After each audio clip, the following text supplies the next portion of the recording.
Hello बच्चों, आज हम सॉल्व करेंगे करंट इलेक्ट्रिसिटी के जेई एडवांस के आगे वाले क्वेश्चंस। इससे पहले के कुछ सवाल मैं एक वीडियो में पहले से सॉल्व कर चुका हूँ। वो वीडियो भी इसी वीडियो के डिस्क्रिप्शन में आपको मिल जाएंगे। मुझे सवाल करने में सवाल सारे के सारे बड़ा जेई एडवांस के हैं, बट फिर भी सवाल रिलेटिवली बड़ा करंट इलेक्ट्रिसिटी के थोड़े से ईजियर साइड के रहते ही हैं। सवाल समझाने में बताने में मुझे थोड़ा समय लग सकता है, क्योंकि मैं हर बात को बेसिक से, मान लो किसी बच्चे ने चीज़ नहीं पढ़ रखी उसको भी समझ में आए, इस कारण से मैं थोड़ा सा ये सब बातें बोलने में मुझे थोड़ा समय लग जाता है। पूरा कॉन्सेप्ट बताने में मुझे थोड़ा समय लग सकता है। तो जिन बच्चों को करंट इलेक्ट्रिसिटी पहले से आता हो वो एज ए रिविजन अगर इन वीडियोस को अगर देख रहे हैं तो 1.25x पे या फिर 1.5x पे देख सकते हो। जो बच्चा पहली बार कर रहा है और इन सवालों के थ्रू करंट की थ्योरी समझना चाहता है वो ऑफकोर्स बड़ा आराम से इत्मीनान से 1x पे ही देखे। ठीक है, I will try to solve as many as possible as advanced question in next few days. बहुत ही आसान सा बड़ा प्रोसीजरल सा ही सवाल है। बड़ा ये जेई एडवांस का क्वेश्चन है 2022 का। बहुत इजी है, प्रोसीजरल है, कोई खास बात इसमें है ही नहीं। In circuit 1 and circuit 2 resistance R1 1 ohm है, R2 2 ओम है, R3 3 ओम है। P1 and P2 are power dissipated in circuit 1 and 2 when switch S1 and S2 are in open conditions. अगर ये स्विच S1 और S2 अगर open होते हैं तो इसमें जो पावर है वो P1 है और इसमें जो पावर है वो P2 है। सवाल के अंदर ऐसा बोल रखा है। When the switches S1 and S2 are in Q1 and Q2 are the power dissipated in circuit 1 and 2 when switches S1 and S2 are in closed condition। जब इस स्विच को क्लोज कर दिया, इस स्विच को क्लोज कर दिया, फिर इसमें जो पावर डिसिपेट है वो Q1 है और इसमें जो पावर डिसिपेट है वो Q2 है। तो मुझे अगले चार ऑप्शन के अंदर P1 P2 Q1 Q2 को रिलेट करके पूछा गया। तो लेट्स ट्राई। मैं एक बार ऑप्शंस पढ़ लेता हूँ। पहला option, when a voltage source of 6 volt is applied across AB in both the circuits, P1 is less than P2। P1 और P2 कंपेयर कर रखे हैं। इसके लिए स्विच जब ओपन है तब कंपेयर कर रखे हैं और दोनों के अक्रॉस पोटेंशियल डिफरेंस फिक्स कर रखा है। 6 वोल्ट इसके अक्रॉस, 6 वोल्ट इसके अक्रॉस। अगर पोटेंशियल डिफरेंस अगर गिवन है तो ऑफ कोर्स हम जानते हैं इस बात को कि पावर विल बी बड़ा obviously V² upon R equivalent, क्योंकि V इसमें सेम, V इसमें सेम, तो V² वाला फैक्टर तो गायब हो गया। जिसमें R इक्विवेलेंट कम होगा बेटा ऑफ कोर्स उसका पावर ज्यादा होगा। तो मुझे तो सिर्फ और सिर्फ R इक्विवेलेंट निकालना है। इसका और इसका मेरा सवाल डन है। इसका R इक्विवेलेंट बड़ा देखते हैं। 1 ओम, 2 ओम, 3 ओम। ये बड़ा R1/2 है तो ऑफ कोर्स हाफ ओम हो गया, 0.5 ओम हो गया। ये बड़ा आपका स्विच जो है ऑफ है तो मैंने यहाँ पर कुछ लगाया नहीं और ये सर्किट मेरे पास ऐसा है। Fair enough. बड़ा 3 और 2 5, ये 5 और 0.5 बड़ा आपके इसमें पैरेलल है तो that comes out with 5 into 0.5 upon 5.5। बड़ा दोनों cancel, that comes out with 5/11। 5/11 ये हो गया, 1 ये हो गया, 1 प्लस 5/11 आई थिंक बड़ा दैट कम्स आउट विद 16/11। तो इसका जो रेजिस्टेंस है वो 16/11 ओम्स है अगर स्विच आपका ओपन है तो। अगर ये स्विच ओपन होगा तो यहां तो करंट बहेगा नहीं, तो ये तो गायब हो गया। सिर्फ ये 3 लगे हुए। ये 3 कौन कौन है? 1 ओम, 2 ओम, ये बड़ा आपका 3 ओम और कोई पोटेंशियल डिफरेंस ऐसे लगा रखा है। R equivalent will be obviously 1/2 plus 1/3 plus 1/1।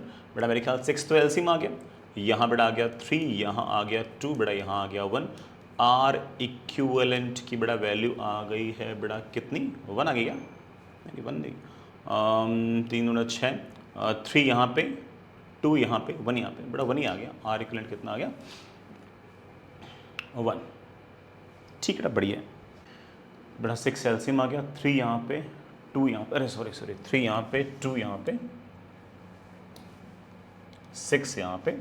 तो R इक्विवेलेंट की बड़ा वैल्यू कितनी आ गई? R इक्विवेलेंट की वैल्यू आ गई है 6/11। This make more sense.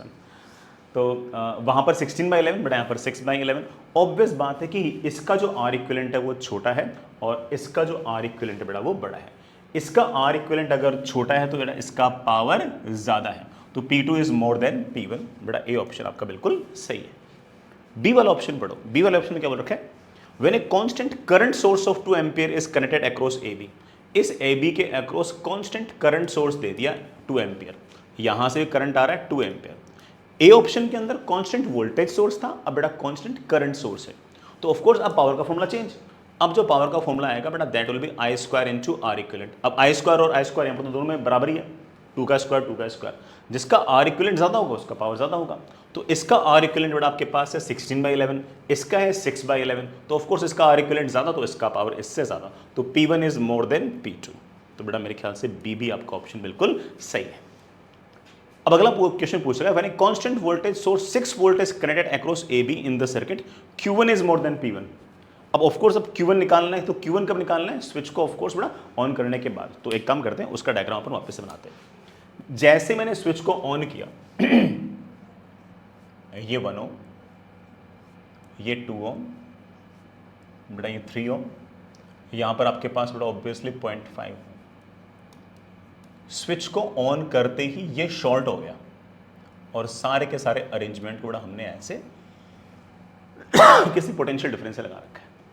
जैसे ही ये शॉर्ट हो गया तो यहां का पोटेंशियल और यहां का पोटेंशियल सेम, फिर बेटा यहां का पोटेंशियल और यहां का पोटेंशियल सेम, यहां का पोटेंशियल और यहां का पोटेंशियल सेम, तो यहां से कोई करंट बहेगा ही नहीं, सारा का सारा करंट तो यहां से निकल जाएगा।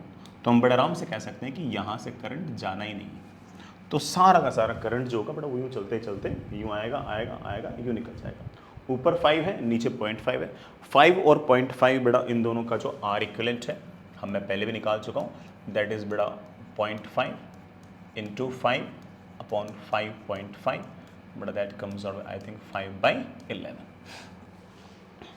तीसरे वाले में बोल रखा है कि 6 वोल्ट का पोटेंशियल डिफरेंस लगा दिया। 6 वोल्ट का पोटेंशियल डिफरेंस लगा दिया तो पहले पावर क्या था? पहले जो पावर था बेटा वो था वोल्टेज का स्क्वायर अपॉन आर इक्विवेलेंट। बेटा याद कीजिए पहले आपका जो आर इक्विवेलेंट था वो 16/11 था, वो था 16/11। अब जो पावर आएगा बेटा वो मेरे पास Q1 है, दैट इज वो तो बेटा 6 का स्क्वायर तो वैसा का वैसा अपॉन आर इक्विवेलेंट बेटा ऑफकोर्स 5/11। जैसा आप देख सकते हो 6 का स्क्वायर तो बेटा सेम है, लेकिन यहाँ पर आपका आर इक्विवेलेंट जो हो गया वो कम हो गया है। आर इक्विवेलेंट अगर आपका कम हो गया तो पावर आपका ज़्यादा हो गया क्योंकि डिनोमिनेटर में है। ऑफकोर्स बेटा एक तरह से इवन ओम तो गायब हो गया ना यहाँ से, तो आपका आर इक्विवेलेंट जैसे ही कम हो गया बेटा, जैसे आपका आर इक्विवेलेंट हो गया कम बेटा पावर हो गया ज़्यादा। तो ऑब्वियस बात है कि Q1 जो है बेटा वो P1 से बड़ा है, जो Q1 है बेटा वो P1 से बड़ा है। तो ऑफ कोर्स बेटा सी आपका बिल्कुल सही।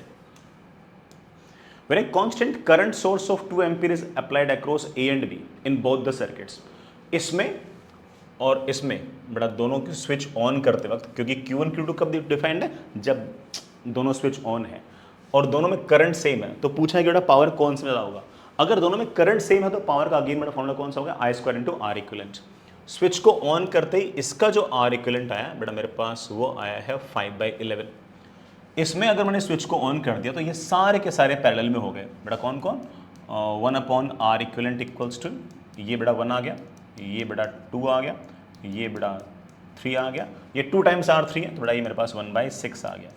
6 बेटा LCM that is 6 plus 3 plus 2 plus 6 sorry plus 1। R equivalent की बेटा वैल्यू आ गई है बेटा, आर इक्विवेलेंट की वैल्यू आ गई बेटा कितनी आ गई? 6 तो आ गया बेटा ऊपर, और 6 3 9 9 और 3 बेटा 12। आई थिंक बेटा आर इक्विवेलेंट कम्स आउट 0.5। इसका आर इक्विवेलेंट है बेटा 5/11 और इसका आर इक्विवेलेंट आ रहा है 0.5। As you can see that कि बेटा 5/11 होगा वो 0.5 से थोड़ा सा कम ही होगा भाई। 5/11 तो बेटा 4.4 समथिंग कुछ ना कुछ होगा।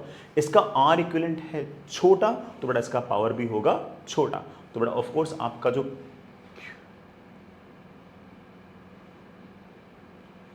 बेटा आपका जो पावर आएगा छोटा, तो Q1 जो आएगा बेटा वो Q2 से छोटा आएगा।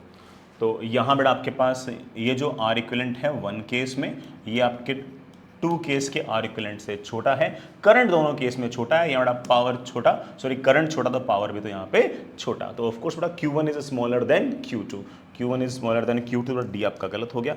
ए सही, बी सही, सी सही, बेटा आपका डी गलत। तो सिंपल बेटा आर इक्विवेलेंट के फंडे पे सवाल। बस ध्यान रखना कि वोल्टेज अगर फिक्स होगा तो हम पावर कैसे निकालेंगे? V²/R।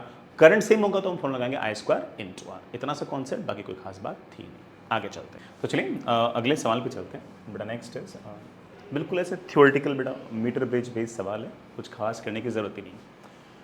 In a metre bridge experiment null point या बेटा जैसे आप बैलेंसिंग पॉइंट पे कहते हो, of an unknown resistance is measured. Now the unknown resistance is put inside an enclosure maintained at high temperature. ठीक है, क्या कहानी तुम जानते ही हो, ये आपका नॉन रेजिस्टेंस, ये बड़ा आपका अननोन रेजिस्टेंस, नीचे बड़ा आपका ये मीटर ब्रिज टाइप सिचुएशन हमारे पास ऐसे लगा रखी होती है। नल पॉइंट हम किसी गैल्वेनोमीटर के थ्रू ऐसे लेके आते हैं। अगर ये लेंथ मेरे पास L1 है तो बड़ा ये लेंथ मेरे पास L2 है, और कॉन्सेप्ट बड़ा काफ़ी हद तक जो व्हीटस्टोन ब्रिज का है वही है कि this resistance upon this length should be equal to this resistance upon this length, this upon this should be equal to this upon this. Now the unknown resistance is put inside an enclosure maintain at high temperature. बड़ा अगर मैं इसको किसी ऐसे डब्बे में रख दूं जिसका हायर टेम्परेचर हो तो ऑफ कोर्स टेम्परेचर बढ़ेगा तो रेजिस्टेंस भी बढ़ेगा by the formula R is equals to R01 plus alpha delta T. Of course बेटा x अगर बढ़ेगा तो L2 भी तो बढ़ना चाहिए, L2 बढ़ना चाहिए तो नल पॉइंट जो है तो L1 घटना चाहिए, तो ऑब्वियस बात है नल पॉइंट जो होगा वो लेफ्ट की तरफ शिफ्ट होना चाहिए। बाकी देखते हैं, the null point can be obtained at same point. अच्छा ये कह रहा है मुझे सेम पॉइंट पे चाहिए नल पॉइंट। अब यार सेम पॉइंट पे अगर नल पॉइंट चाहिए तो ऑब्वियस बात है कि L2 उतना का उतना ही होना चाहिए। अब L2 उतना का उतना होना चाहिए और हमारा x बढ़ गया तो ऑफ कोर्स बेटा R भी तो बढ़ना चाहिए, है कि नहीं, जो स्टैंडर्ड रेजिस्टेंस है वो भी तो बढ़ना चाहिए। तो अगर मान लो कि ये रेजिस्टेंस बढ़कर अगर डबल हो गया और ये तुम लेंथ अगर उतनी चाहते हो तो ये वाला रेजिस्टेंस भी डबल होना चाहिए, या फिर चलो ठीक है स्मॉल चेंज है तो ऐसा मान लेते हैं कि अगर मान लो कि ये 1% बढ़ गया तो ये भी तो आपका 1% बढ़ना चाहिए, because this upon this should be equal to this upon this, क्योंकि लेंथ तो आप वही चाहते हो। हाँ, the null point can be obtained at the same point as before by decreasing the value of standard resistance. बेटा standard resistance मतलब जो रेजिस्टेंस पहले से पता है, अरे नहीं भाई स्टैंडर्ड रेजिस्टेंस को तो आपको बढ़ाना पड़ेगा।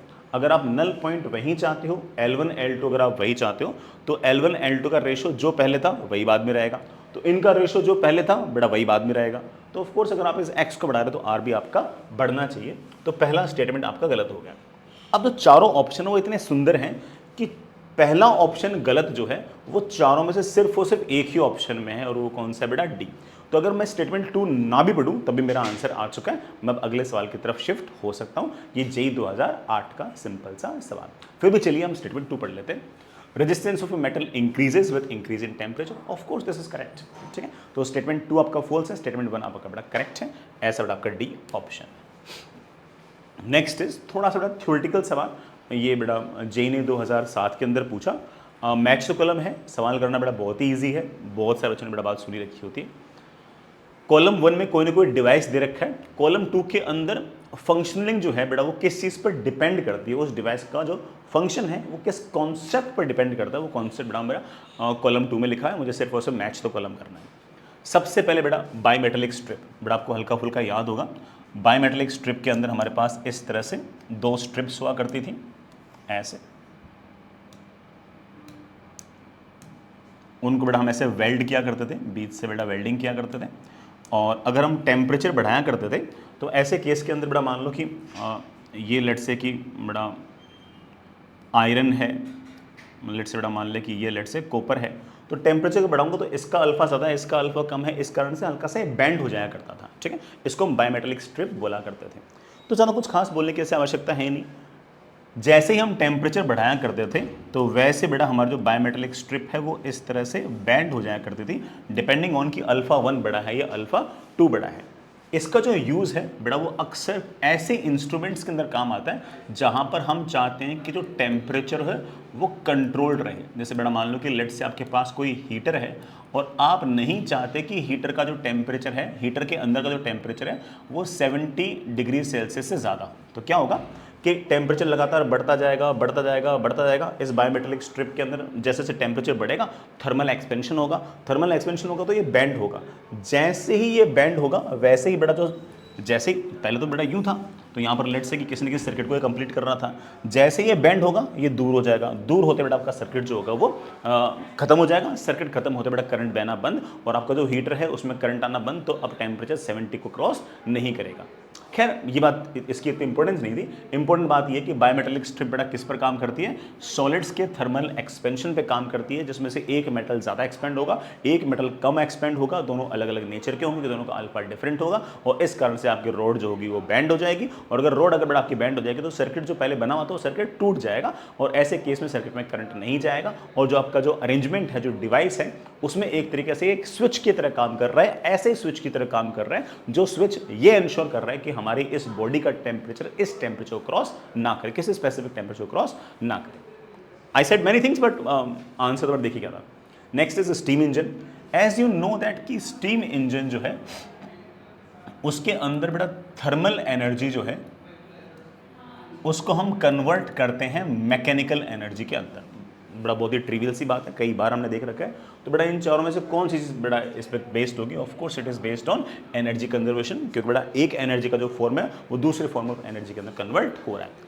नेक्स्ट इज बड़ा इनकैंडेसेंट बल्ब। बड़ा ये स्पेस नहीं है बीच में, ठीक है, एक साथ ही है। इनकैंडेसेंट बल्ब बड़ा जो पुराने ज़माने में जो बल्ब हुआ करते थे, बड़ा वही जैसे बड़ा गोल वाले बल्ब थे ना, ऐसे करके जो बल्ब हुआ करते थे, उन बल्ब की बात है। उन बल्ब के अंदर एक फिलामेंट हुआ करता था और अंदर कोई ना कोई इनर्ट गैस हुआ करती थी, ऐसी गैस जो रिएक्शन ना करे। तो यहाँ पर कॉन्सेप्ट क्या था कि जैसे ये फिलामेंट जो होगा उसमें से करंट जाएगा तो इसका टेम्परेचर आएगा बहुत ज़्यादा। टेम्परेचर अगर बहुत ज़्यादा है तो ये पावर एमिट करेगा बहुत ज़्यादा, E A सिग्मा T की पावर 4 से। टेम्परेचर ज़्यादा तो पावर एमिट करेगा ज़्यादा। वो जो पावर होगी वो अगर बड़ा विजिबल रीजन के अंदर लाई करेगी तो ऑफ कोर्स अच्छी खासी बड़ा विजिबल लाइट इसमें से लगातार निकलती रहेगी। सो of course it is based on radiation from hot body. ऐसी बॉडी जिसका टेम्परेचर बहुत ज़्यादा है उसमें जो रेडिएशंस निकलेंगे वो अक्सर बड़ा आपके विजिबल रेंज के अंदर लाई कर सकती है। तो ये मैच कर जाएगा radiation from A hot body. Next is electric fuse. बड़ा ऑब्वियस बात है, मेल्टिंग के साथ कर जाएगा। इलेक्ट्रिक फ्यूज हल्का फुल्का बड़ा आपको आइडिया है कि लेट्स से कि मेरे पास कोई ना कोई इस तरह का कोई इलेक्ट्रिकल अप्लायंस है, बीच में मैंने कोई ना कोई इलेक्ट्रिक फ्यूज लगा दिया। इलेक्ट्रिक फ्यूज एक अपने आप में एक ऐसा मेटल है जिसका मेल्टिंग पॉइंट जो है बड़ा वो बहुत कम है। तो होगा क्या कि इस इलेक्ट्रिकल अप्लायंस को बहुत हाई करंट से बचाता है। किससे बचाता है? हाई करंट से। अगर इस इलेक्ट्रिकल अप्लायंस के अंदर बहुत ज़्यादा करंट अगर बह गया तो हो सकता है कि आपका ये इलेक्ट्रिकल अप्लायंस जो है ख़राब हो जाए। ख़राब होने से बचने के लिए हम क्या करेंगे कि इसके साथ सीरीज़ के अंदर हम लोग एक इलेक्ट्रिक फ्यूज़ लगा देंगे। जैसे ही करंट एक लिमिट को क्रॉस करेगा बेटा, वैसे ही इसमें अच्छा खासा पावर डिसिपेट होगा, I²/R। ये पावर जो होगा ये बेटा इस मेटल को मेल्ट कर देगा क्योंकि इसका मेल्टिंग पॉइंट काफ़ी कम है। और जैसे ही ये मेल्ट हुआ बेटा, जैसे ही ये मेल्ट हुआ बेटा, वैसे ही सर्किट खत्म। जैसे सर्किट खत्म बेटा, इस इलेक्ट्रिकल अप्लायंस के अंदर जो बहुत ज़्यादा करंट जा रहा था वो करंट जाना बंद और हमारा जो इलेक्ट्रिकल अप्लायंस है अब वो हाई करंट से बच गया। तो अगर कोई मुझसे पूछे कि इलेक्ट्रिक फ्यूज किस कॉन्सेप्ट पर काम करता है तो हम कह सकते हैं कि it will work on the concept of the melting. और इलेक्ट्रिक फ्यूज बेटा अक्सर किससे बनेगा? एक ऐसे मेटल से बनेगा जिसका मेल्टिंग पॉइंट थोड़ा सा कम हो। ठीक। नेक्स्ट इज बेटा जेईई एडवांस 2016 का सवाल। काफ़ी अच्छा सवाल है, बड़ा आसान सवाल है। अगर कोई बच्चा अगर आराम से इत्मीनान से अगर सवाल पढ़े तो उसके लिए सवाल बिल्कुल ट्रिवियल है, बिल्कुल आसान है, कोई पंगे वाले इसके अंदर बात ही नहीं है। ठीक है। और अगर कोई बच्चा अगर बिल्कुल अगर कॉन्सेप्ट ही नहीं समझ पाए, है ना, इतना पेशेंस ही नहीं रखे कि कॉम्प्रिहेंशन को पढ़े, तो ऑफकोर्स तो कैसे होगा वाला सवाल है ना। तुम आराम से इत्मीनान से कॉम्प्रिहेंशन पढ़ रहा हूँ, एक तो इस कारण से भी कि मैं चाहता हूँ कि आप लोग बड़ा कॉम्प्रिहेंशन पढ़ने की आदत भी पड़ जाए। Consider an evacuated cylindrical chamber of height h, having rigid conducting plates at the end and insulating curved surface as shown। बेटा ये इंसुलेटिंग है लेकिन ये कंडक्टिंग है और ये कंडक्टिंग है। ये जो हाइट है बेटा आपके पास ये h है। A number of spherical balls made of lightweight and soft material are coated with conducting material। बेटा यहाँ पर कुछ बॉल्स हैं, सॉफ्ट बॉल्स हैं, कवर हमने उसको बेटा मेटेलिक से कर रखा है, तो आप इन बॉल्स को मेटेलिक मान सकते हो। Are placed at the bottom plate. These balls have radius small r, very small as compare to H. इस एच के मुकाबले बेटा उनका जो रेडियस है वो आप नेग्लिजिबल मान सकते हो। Of course it will make the calculation easier. Now a high voltage is connected across the conducting plate as such that bottom plate के पास बड़ा पोटेंशियल आ रहा है +V0 और टॉप प्लेट के पास बड़ा पोटेंशियल आ रहा है -V0। It obviously means the potential difference is 2V0। Although कोई बात इस बात से फर्क नहीं पड़ रहा क्योंकि वो एग्जैक्ट वैल्यूज बेटा किसी भी ऑप्शन में नहीं पूछ रहा, बट ठीक है। Due to their conducting surface the balls will get charged. बेटा जैसे ही यहाँ पर हायर पोटेंशियल हुआ तो ऑफकोर्स बेटा जो मेटेलिक प्लेट्स हैं इनके पास, मेटेलिक प्लेट के पास चार्ज पोटेंशियल आ गया पॉजिटिव, तो जो मेटल की जो बॉल उसके साथ टच में है उसका पोटेंशियल भी आ गया पॉजिटिव। पोटेंशियल पॉजिटिव तो तभी आएगा तो उसके पास कोई ना कोई पॉजिटिव चार्ज आएगा, तो वो सारी चार्ज हो गई। द बॉल्स विल, हाँ अब सब चीज़ें एक्सप्लेन कर रखी है। Due to their conducting surface the balls will get charged अब प्लेट भी पॉजिटिवली चार्ज, उसके ऊपर पड़ी हुई बॉल भी positively charged, will become equipotential with the plates and are repelled by it. It makes sense. ये बेटा आपके पास प्लेट पॉजिटिवली चार्ज, आपके पास जो मेटल की जो बॉल है ये पॉजिटिवली चार्ज, तो ऑफ कोर्स बेटा उसको वो रेपेल करेंगी, तो सारी बॉल्स भागेंगी। ऑफ कोर्स बेटा ये नेगेटिव वाली जो प्लेट है वो भी उनको अट्रैक्ट कर ही रही होगी। The balls will eventually collide with the top surface, बेटा बॉल्स जाएंगी जाएंगी जाएंगी ऊपर वाले सरफेस से टकराएंगी। Where the coefficient of rest rotation can be taken to be zero due to the soft nature of the material of the balls। अभी बोल रखा है कि जो आपकी जो कोलिजन है बेटा उसका coefficient of rest rotation zero है। अच्छी बात है बेटा, बॉल आई आई आई और चिपक गई, ठीक है। लेकिन ध्यान रखना जिस टाइम चिपकी है उस टाइम बॉल के पास चार्ज है पॉजिटिव, प्लेट के पास चार्ज है नेगेटिव, तो चार्ज का कोई ना कोई ट्रांसफर यहाँ पर होगा और वही ट्रांसफर ऑफ चार्ज जो होगा वो करंट के लिए रेस्पॉन्सिबल भी होगा, ठीक है। The electric field in the chamber can be considered to be that of a parallel plate capacitor। बड़ा सही बात है, यहाँ पर जो इलेक्ट्रिक फील्ड है वो कैपेसिटर टाइप मान सकते हैं। मतलब कहने का मतलब है कि पोटेंशियल डिफरेंस मैं ऐसे कह सकता हूँ कि देखो भाई यहाँ पर हायर पोटेंशियल है, यहाँ पर लोअर पोटेंशियल, इलेक्ट्रिक फील्ड आएगी ऐसे, और उस इलेक्ट्रिक फील्ड की वैल्यू होगी पोटेंशियल डिफरेंस अपॉन बेटा यहाँ से तक का सेपरेशन, ठीक है। तो दोनों प्लेट्स एक तरह से नज़दीक हैं ऐसा कह सकते हैं, या फिर ऐसा कह सकते हैं प्लेट्स काफ़ी बड़ी है। मैंने बहुत ही आराम से पढ़े सवाल, ठीक है। Assume that there is no collision between the balls, अच्छी बात है, और उनके बीच का कोई इंटरेक्शन भी कंसिडर नहीं करना, अदरवाइज बेटा बॉल्स जो सारे अगर लेट से पॉजिटिव चार्ज है तो वो भी एक दूसरे को रिपेल करेंगे, लेकिन वो रिपेल वगैरह मैं कंसिडर नहीं करना, ठीक है। दो सवाल पूछे बेटा, पहला which of the following statement is correct, the ball will bounce back to the bottom plate carrying the opposite charge when they went up with. ऊपर जाते वक्त पॉजिटिव चार्ज है तो नीचे आते वक्त नेगेटिव चार्ज के साथ आएंगे, देखते हैं। The ball will execute simple harmonic motion between two plates, there may be possibility, let's see। The balls will bounce back to the bottom of the plate carrying the same charge as they went up। The balls will stick to the top plate and remains there। ऊपर वाली plate पे रहेगी और वापस नहीं आएगी। बेटा मैं क्लियर बोल दूँ कि यहाँ पर कोई ग्रेविटी वगैरह नहीं है, ठीक है। इग्नोर ग्रेविटी बेटा उसने सवाल के अंदर लिखा हुआ भी, सोच लेंगे। हालांकि सवाल जो वो सिंगल चॉइस है इसलिए बेटा ठीक है, कोई बहुत ऐसा पंगा है नहीं। अब आराम से सुनना, हालांकि मैं थोड़ा सा ओवर एक्सप्लेन कर रहा हूँ बट सुनिएगा। आपके पास ये नीचे वाली प्लेट, ये नीचे वाली जो प्लेट है इसको मैंने बैटरी के हायर पोटेंशियल से जोड़ रखा है और यहाँ का पोटेंशियल है V0। इसके साथ टच में बड़ा एक बॉल है ऐसे, तो ये बॉल भी बड़ा चार्ज हो गई है, कितने पोटेंशियल तक, V0 तक। लेट से इसके पास चार्ज आ गया Q, मैं बड़ा आराम से कह सकता हूँ कि this charge equals to C into V0। C बड़ा ऑफ कोर्स इस बॉल का कोई ना कोई कैपेसिटेंस, कुल मिलाकर charges directly proportional to potential difference, कहने की बात तो ये है। तो इस बॉल के पास बड़ा चार्ज आ गया C इंटू V0। ऐसी इकलौती बॉल नहीं है, खूब सारी बॉल्स अच्छी बात है बेटा। ऐसी एक प्लेट हो रहा है ऐसे इसके ऊपर। इलेक्ट्रिक फील्ड अगर बात करें बेटा पूरे रास्ते हायर पोटेंशियल से lower potential, electric field is like this. ये इलेक्ट्रिक फील्ड ऑफ कोर्स बेटा इस चार्ज को ऊपर की तरफ फोर्स लगाएगी और इस फोर्स के कारण बेटा बॉल ऊपर जाएगी ऊपर जाएगी ऊपर जाएगी ऊपर जाएगी ऊपर जाएगी और कभी ना कभी यहाँ पर टकराएगी। टकराते ही ये चिपक जाती है, ऐसा मैं नहीं बोल रहा हूँ, सवाल में बोला गया चिपक जाएगी। चिपकते वक्त इस बॉल के पास जो चार्ज है बेटा वो C इंटू V0, अच्छी बात है। लेकिन जैसे ही बेटा ये बॉल यहाँ पर चिपकी वैसे बेटा ध्यान देना कि इस प्लेट का पोटेंशियल माइनस V0 है। अब कोई मेटेलिक चीज़ अगर माइनस V0 की किसी दूसरी मेटेलिक बॉडी से अगर टकरा जाएगी तो उसका पोटेंशियल बेटा वही हो जाएगा जो उस प्लेट का है। तो ऑब्वियस बात है कि इस बॉल के पास अब जो चार्ज रहेगा वो C इंटू V0 नहीं रहेगा। बेटा सेम बॉल बना रहा हूँ लेकिन अब इसके पास चार्ज हो जाएगा minus C into V0। Of course ये जो पहले चार्ज CV0 था अब चार्ज माइनस CV0 है तो 2CV0 चार्ज गायब हो गया। वो 2CV0 चार्ज ऑफकोर्स बेटा उसने किसको दिया होगा, इस मेटेलिक प्लेट को दिया होगा। इस मेटेलिक प्लेट ने बेटा ऑफकोर्स वो सारा चार्ज ऐसे फेंक दिया होगा। वो खैर बात की बात है अगले ऑप्शन के लिए। अब प्लेट के पास चार्ज हो गया माइनस, सॉरी अब इस मेटेलिक स्फीयर के पास चार्ज हो गया माइनस CV0। तो क्या ये मेटेलिक स्फीयर यहीं पड़ा रहेगा? Of course not. इलेक्ट्रिक फील्ड ऐसे है, ये नेगेटिव प्लेट इस नेगेटिव चार्ज को पुश करेगी क्योंकि अब तो बड़ा इस मेटल के पास चार्ज नेगेटिव हो गया ना, ये पॉजिटिव प्लेट इस नेगेटिव चार्ज को अपनी तरफ खींचेगी। तो ऑफ कोर्स ये बॉल अब वापस भागते भागते भागते भागते भागते भागते यहाँ पर आएगी। जब ये बॉल यहाँ पर भागते भागते भागते भागते आएगी तो इस बॉल के पास अब बड़ा चार्ज कितना है, माइनस CV0। जाते वक्त चार्ज था प्लस CV0, आते वक्त चार्ज है माइनस CV0।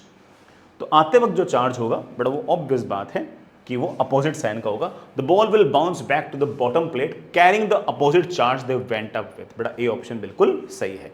बाकी तीनों ऑप्शन पढ़ने की जरूरत इसलिए नहीं क्योंकि बड़ा सवाल सिंगल चॉइस ही था शायद, ठीक। बट फिर भी कोई बच्चा कैसे सिंपल हार्मोनिक मोशन करेगा नहीं करेगा, ऑसिलेटरी मोशन तो तय है कि करेगा।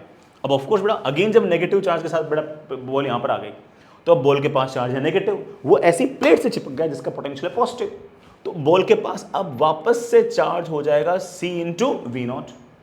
पहले बॉल के पास चार्ज था माइनस सी वी नॉट, अब चार्ज होगा बेटा कितना प्लस सी वी नॉट। तो ऑफकोर्स बेटा इसने इधर की तरफ चार्ज दे दिया होगा बेटा कितना -2 times of C V naught. यहाँ पर चार्ज दे रहा है +2 सी नॉट, यहाँ पर चार्ज दे रहा है -2 सी नॉट।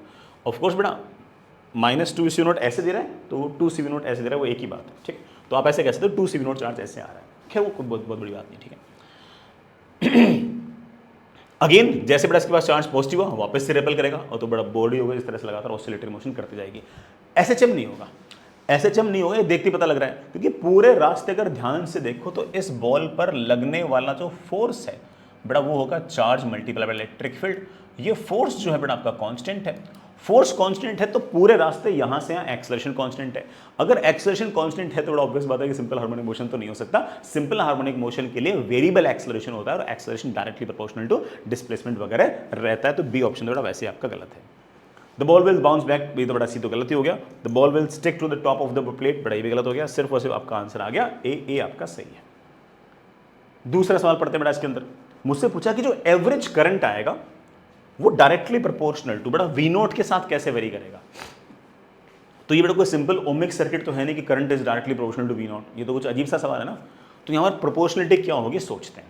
मैं काफी हद तक बेटा आपको हिंट दे चुका हूं, देख बेटा मैं तुझे हिंट दे चुका हूं कि जब जब ये वाली प्लेट भागी भागी यहां आएगी तब ये वाले जब ये वाली बॉल चलते चलते यहां आएगी तब ये हमेशा प्लेट को 2 CV0 चार्ज देगी। वो 2 CV0 चार्ज भागा ऐसे आएगा। यही बॉल जब चलते चलते यहां आएगी तब ये वाली बॉल इस वाली प्लेट को -2 CV0 चार्ज देगी। -2 CV0 चार्ज अगर देगी तो ऑफकोर्स बड़ा वो चार्ज यूं जाएगा, नेगेटिव चार्ज यूं जा रहा है, बड़ा पॉजिटिव चार्ज यूं जा रहा है, एक ही बात है। तो प्लेट जब यहाँ आ रही है तब भी करंट को यूं बहा रही है, जब बेटा यही बॉल जाके यहाँ टकरा है तब भी बेटा करंट को यूं बहा रही है, तो करंट ऑफ कोर्स कुछ ना कुछ ऐसे तो आएगा। लेकिन करंट जीरो तो नहीं है, देखिए बेटा एवरेज करंट जीरो नहीं है क्योंकि इस वाली प्लेट से जब टकरा रही है तब उसको पॉजिटिव चार्ज दे रही है, तो पॉजिटिव चार्ज भाग के ऐसे आ रहा है। जब बॉल बेटा जब यहाँ पर आ रही है तो यहाँ पर इस वाली जो प्लेट है इसको नेगेटिव चार्ज दे रही है, वो नेगेटिव चार्ज भाग के यूं जा रहा है। नेगेटिव चार्ज का भागना यूं मान लो या पॉजिटिव का भागना यूं मान लो, बात तो एक ही है। तो करंट की डायरेक्शन पूरे रास्ते सेम ही है, ठीक है। तो करंट जीरो नहीं है, कुछ ना कुछ तो होगा। लेकिन करंट पोटेंशियल के कैसे वेरी करेगा उसको सोचते हैं। ज्यादा मत सोचो बेटा, बिल्कुल सिंपल सा ही है, बहुत सिंपल सा है। तुम तो एक बार कर लेना, सिर्फ और सिर्फ ऊपर वाली प्लेट को देखो। ऊपर वाली प्लेट सिर्फ जब बॉल टकराती है तब आते वक्त इसके पास चार्ज होता है C इंटू वी नॉट, ठीक है ना। जब टकराकर वापस जा रही होती है तब इसके पास चार्ज होता है -3v0। तो इसका मतलब इस बॉल ने इसको 2 CV0 चार्ज दे दिया है, वही 2 CV0 बड़ा आगे जाके यूं आएगा और ये हर 2 CV0 चार्ज जो है ये कुछ टाइम बाद देगी। कितने टाइम बाद देगी? ये बॉल बड़ा भागते भागते यहां आएगी, फिर यहां आएगी, यहां से यहां तक का जो टोटल समय है उतने टाइम के अंदर ये वाली बॉल यहां पर लगातार 2 CV0 चार्ज देती जाएगी।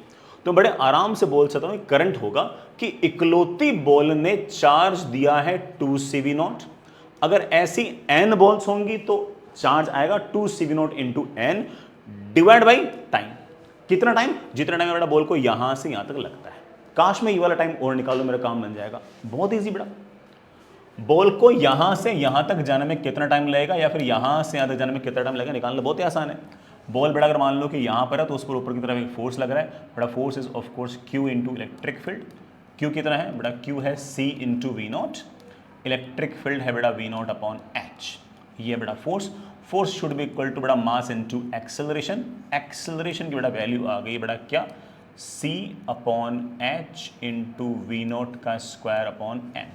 यहां से यहां तक जाने का टाइम होगा H should be equal to half into acceleration into बेटा टाइम का स्क्वायर। टाइम की बेटा मेरे पास वैल्यू आ गई है अंडर रूट ऑफ बेटा बोलना 2HM upon C into V0 का स्क्वायर। बड़ा पूरे रास्ते एक्सेलरेशन कांस्टेंट है, तो मैं बड़े आराम से कह सकता हूँ कि जितना टाइम आने का उतना टाइम जाने का, तो मैं बड़े आराम से कह सकता हूँ दैट इज 2c v0m, जो टाइम होगा बड़ा of course it is 2 times of this, बड़ा 2 से 2 कैंसिल, c ठीक है, v0 ठीक है, टाइम बड़ा हम निकाल चुके हैं, अंडर रूट ऑफ 2hm, बड़ा ये रूट ऑफ c v0 का स्क्वायर आ जाएगा ऊपर। बाकी सारी बातें बेटा कांस्टेंट है। मुझसे पूछा है करंट डायरेक्टली प्रोपोर्शनल टू क्या होगा, वी नोट यहाँ पे, रूट ऑफ वी नोट का स्क्वायर का वी नोट यहाँ पे, मैं बड़े आराम से कह सकता हूँ current is directly proportional to V naught का स्क्वायर। तो बड़ा करंट जो है बड़ा वी नोट के स्क्वायर के डायरेक्टली प्रोपोर्शनल होगा। सर करंट तो directly proportional to V naught होता है, वो तो बड़ा किसी ओमिक सर्किट में होता है, तो हमारे सिंपल सर्किट्स होते हैं बेटा वहाँ पर होता है, यहाँ थोड़ी होता है। ठीक है, आगे चलते हैं। अच्छा सवाल था, बड़ा आगे बढ़ते हैं। ये वाला सवाल बेटा अगेन वही बेटा प्रोसीजरल टाइप ऑफ सवाल है, मेरे पास कुछ बताने के लिए कुछ ऐसा खास है नहीं। When two identical batteries of internal resistance 1 ohm each are connected in series across a resistor R, the rate of heat produced in R is J1। ठीक है बेटा, ये रेजिस्टेंस कोई R है, इसके साथ बेटा मैंने 2 बैटरीज लगा रखी है ना, 2 बैटरीज हैं और दो आइडेंटिकल बैटरीज हैं, ऐसे दोनों को मैंने ऐसे सीरीज में लगा रखा। बेटा इस बैटरी का EMF E इंटरनल रेजिस्टेंस 1, बेटा EMF E इंटरनल रेजिस्टेंस 1।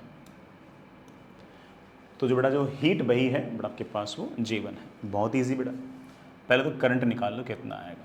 बेटा मैं क्लियर कर दूं कि ये दोनों बैटरीज आपस में सीरीज में है, तो दोनों बैटरीज को मैं रिप्लेस कर सकता हूँ। एक ऐसी बैटरी थी जिसका EMF है 2E, 1 ओम और 1 ओम, बेटा कितना हो गया 2 ओम, मेरे पास ये आ गया R।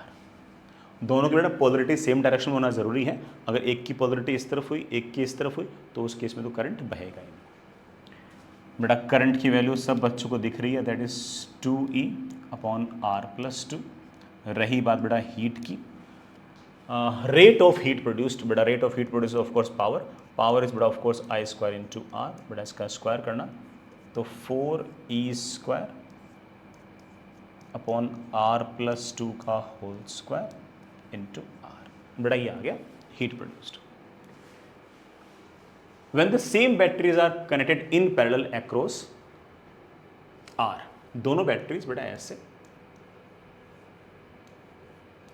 पैरेलल में, इसके साथ बेटा मैंने लोड लगा रखा है हमारा R, बैटरी का EMF E रेजिस्टेंस ओम, बेटा EMF E रेजिस्टेंस R ऐसे लगा रखा है। अब जो हीट है बेटा मेरे पास वो J2 है। दोनों बैटरीज को पहले हम इक्विवेलेंट EMF से मैं रिप्लेस करता हूँ। इक्विवेलेंट EMF बड़ा क्या होगा इस बैटरी का, बड़ा फॉर्मूला होता है इक्विवेलेंट EMF बड़ा, जब भी दो बैटरीज इस तरह से पैरेलल में होंगी फॉर्मूला होता है E1 upon R1 plus E2 upon R2 upon 1 upon R1 plus 1 upon R2, बेटा E ही आ गया। ठीक है, इसी तरह से इन दोनों इंटरनल रेजिस्टेंस को हम एक R इक्विवेलेंट से रिप्लेस कर सकते हैं। 1 upon R equivalent is equals to 1 by R1 plus 1 by R2, R equivalent की वैल्यू मेरे पास आ गई है हाफ। इसका मतलब इन दोनों बैटरीज को मैं एक इकलौती बैटरी से रिप्लेस कर सकता हूँ जिसका EMF तो E है लेकिन इंटरनल रेजिस्टेंस सिर्फ 0.5 है। ये बेटा आपका लोड है रेजिस्टेंस R। मैं पूछूं बेटा कितना करंट आएगा, तो आपका जवाब होगा सर करंट आएगा E अपॉन R प्लस 0.5, बेटा मैं इसको लिख दूँ 2E अपॉन 2R प्लस, ये करंट आ गया। पावर कितना होगा, बड़ा पावर होगा ऑफ कोर्स इसमें से कितना पावर बहेगा, करंट का स्क्वायर इंटू रेजिस्टेंस, करंट का स्क्वायर इंटू रेजिस्टेंस, करंट का स्क्वायर करना बेटा, करंट का स्क्वायर आएगा 4E² अपॉन 2R प्लस 1 का स्क्वायर इंटू बेटा R। मुझे साफ साफ बोल रखा कि J1 जो है वो J2 का 2.25 टाइम्स है, तो बेटा मैं बड़े आराम से कह सकता हूँ कि बेटा ये 4E² by R upon R+2 का होल स्क्वायर, ये बेटा आपका J1 है इज 9/4, बेटा 2.25 को मैं 9/4 लिख सकता हूँ, is 9/4 times what 4E² R upon बेटा व्हाट 2R प्लस 1 का whole square.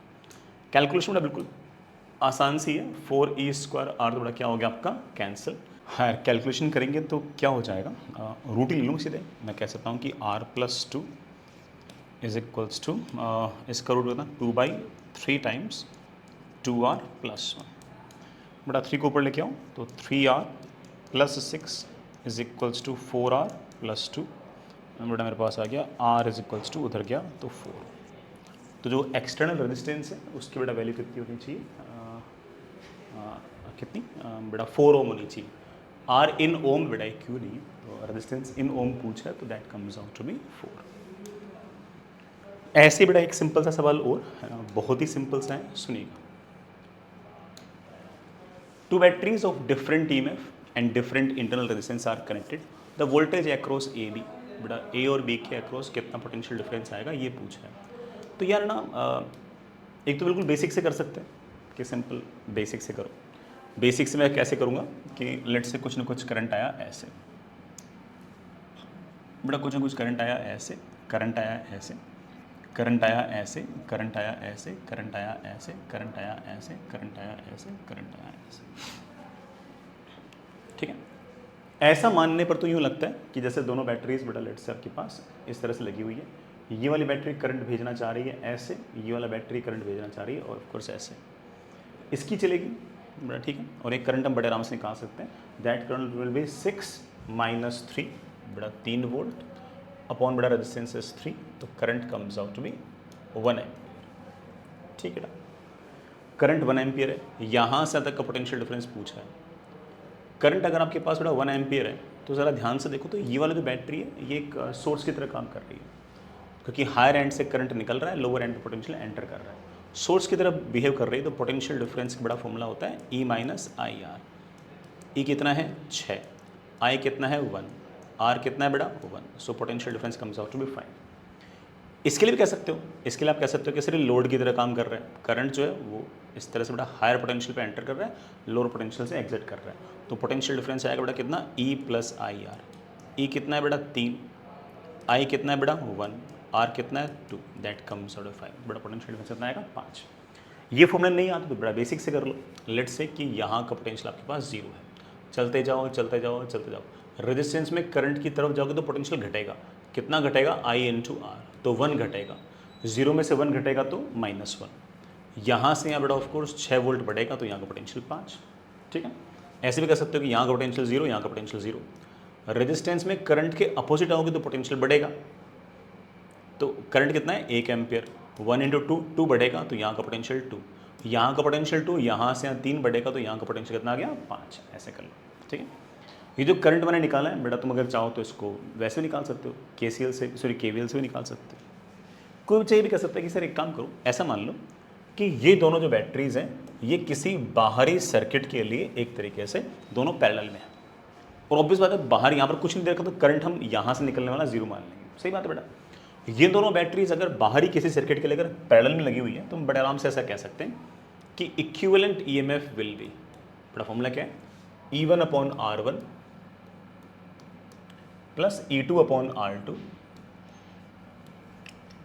Upon 1/R1 plus 1/R2, बड़ा ये आ गया 6, ये आ गया 1.5, नीचे बड़ा आ गया 1.5, आई थिंक बड़ा दिस कम्स आउट 5 वोल्ट। इसी तरह से 1 ओम और 2 ओम जो है इन दोनों का अगर R इक्विवेलेंट निकालना हो तो that comes out to be 1/1 plus बड़ा 1/2, R इक्विवेलेंट की बड़ा वैल्यू आ गई है 2/3।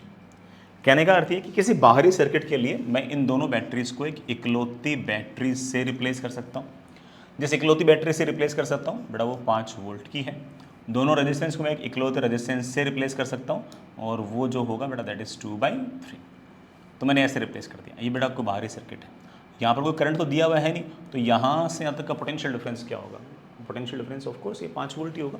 तो आप ऐसे भी कह सकते हो कि जो पोटेंशियल डिफरेंस आएगा दैट विल बी 5 वोल्ट। कैसे सोच लो बेटा, हर तरीके से आंसर आपका सेम ही आएगा। बहुत ही बढ़िया सवाल, जेई का एक तरह से एडवांस वालों का फेवरेट क्वेश्चंस में बेटा ऑफ कोर्स व्हीटस्टोन ब्रिज रहता है, उनका favourite question galvanometer, ammeter, volt meter, potentiometer, इनके जो वर्किंग प्रिंसिपल्स हैं बहुत उनके फेवरेट क्वेश्चंस रहते हैं। तो उसमें से एक बहुत ही फेवरेट सा क्वेश्चन सुनिएगा, ऐसे और भी आगे आएंगे, कुछ बेटा मैं लास्ट क्लास में करा चुका लेकिन ऐसे खूब आते रहते हैं। एक galvanometer gives full scale deflection with 0.06 ampere current. एक गैल्वेनोमीटर में से जो मैक्सिमम करंट गुजर सकता है बेटा उसकी वैल्यू मुझे दे रखी है, दैट इज 0.006 एम्पियर। इसको हम IG से रिप्रेजेंट करते हैं। By connected it to a 4990 ohm it can be converted into a voltmeter of range 30 volt. बेटा रेंज 30 वोल्ट मतलब वो वोल्टमीटर मैक्सिमम पोटेंशियल डिफरेंस जो 30 वोल्ट मेजर कर सकता है। तो ठीक है बेटा, ये रहा आपका गैल्वेनोमीटर। लेट से बेटा इसका रेजिस्टेंस है RG। इसके साथ में अगर एक रेजिस्टेंस लगाऊं 4990 का, तो यहां से यहां तक का जो मैक्सिमम पोटेंशियल डिफरेंस होगा वो 30 वोल्ट होगा। ये मैक्सिमम पोटेंशियल डिफरेंस तब होगा जब बेटा ऑफ कोर्स यहां पर करंट भी मैक्सिमम होगा। और गैल्वेनोमीटर में से मैक्सिमम करंट कितना गुजर सकता है हमारे पास, IG।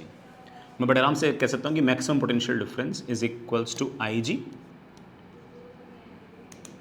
कितनी वैल्यू बेटा इसकी, 0.006 मल्टीप्लाइड बाई यहाँ से तक का रेजिस्टेंस। यहाँ से यहाँ तक की रेजिस्टेंस को मैं एक बार के लिए RV भी कह सकता हूँ, मतलब रेजिस्टेंस ऑफ वोल्टमीटर भी कह सकता हूँ। सॉल्व करते ही बेटा वोल्टमीटर का रेजिस्टेंस आ गया 30 अपॉन बेटा 0.006। आई थिंक बेटा this comes out to be 5000 ohm. इसका मतलब यहाँ से तक पूरे वोल्टमीटर का रेजिस्टेंस 5000 ओम है। उसमें से 4990 अगर ये है तो गैल्वेनोमीटर का रेजिस्टेंस आपके पास 10 ओम है। तो मेरे पास दो इन्फॉर्मेशन है, गैल्वेनोमीटर में से मैक्सिमम कितना करंट गुजर सकता है ये इन्फॉर्मेशन है, और गैल्वेनोमीटर के पास कितना रेजिस्टेंस है ये इन्फॉर्मेशन है। If connected to this much resistance it becomes, it मतलब galvanometer becomes ammeter. Of course बेटा अगर मैं गैल्वेनोमीटर के साथ पैरेलल में कोई रेजिस्टेंस अगर लगा दूंगा तो बेटा ऑफ कोर्स वो अमीटर बन जाएगा। तो उसने क्या भी रखा है कि गैल्वेनोमीटर के साथ अगर मैं पैरेलल के अंदर इतना रेजिस्टेंस लगा दूं तो वो एक ऐसा अमीटर बन जाएगा जो 1.5 एम्पियर तक का मैक्सिमम करंट मेजर कर सकता है। ठीक है बेटा, 1.5 एम्पियर का जब मैक्सिमम करंट मेजर होगा उस टाइम गैल्वेनोमीटर में से गुजरने वाला करंट भी मैक्सिमम होगा, वो ऑफ कोर्स बेटा 0.006 होगा। इस अननोन रेजिस्टेंस में ऑफ कोर्स बेटा 1.5 माइनस 0.006 कितना बेटा निकालना, 1.4994।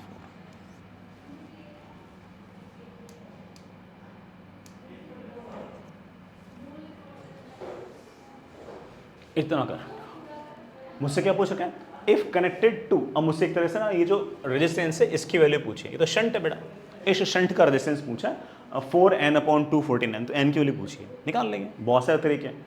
एक तरीका ये कि यहाँ से यहाँ तक का potential difference should be equal to यहाँ से तक का पोटेंशियल डिफरेंस। यहाँ से यहाँ तक का पोटेंशियल डिफरेंस होगा 0.006 इंटू गैल्वेनोमीटर का resistance should be equal to यहाँ से यहाँ तक बड़ा 1.494 करंट मल्टीप्लाइड बाय शंट। बड़ा शंट की वैल्यू आ गई है 0.006 इंटू 10 अपॉन 1.494। बड़ा ये 3 0 गायब। आई थिंक बड़ा this comes out to be 6 into 10 upon 1494। बड़ा देखना 6 से कैंसिल हो जाएगा, बड़ा कितना आएगा 6 दूनी बड़ा 12, 24, 6 चौक 24, 10/249, 10/249। उसने बोल रखा है कि it can be written as 2n/249। ये 249 नीचे देखकर समझ आ गया कि उन्होंने बिल्कुल सही सॉल्व किया। ठीक है, तो 2n should be equal to 10, तो बड़ा n comes out to be 5। तो उस इंटीजर की जो वैल्यू मेरे पास वो 5 आ गई। ठीक, एक रास्ता और भी है, एक रास्ता और भी है। मैंने तुम्हें ये सिखा रखा है कि अगर लेट्स से कि ये वाला करंट I है और ये वाला करंट अगर I0 है तो I1 can always be written as R2 upon R1 plus R2 multiplied by I0।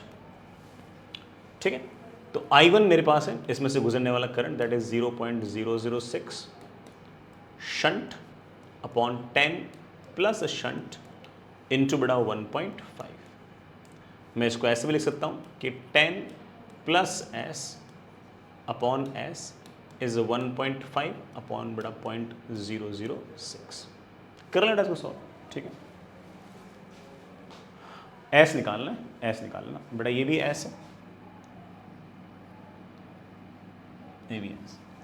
10/s plus 1 is equal to this, बेटा वो -1 उधर गया, होते हैं आपका 100। ठीक, आंसर ऑफ कोर्स वही सेम आएगा। नेक्स्ट इज बेटा जेईई एडवांस 2015 का सवाल, और सवाल इतना आसान है कि ना किसी बच्चे का बेटा मान लो कि ठीक ठाक दिमाग काम कर रहा है तो वो ओरली भी कर सकता है, मतलब ऐसे ठीक है देख देख के कर सकता है।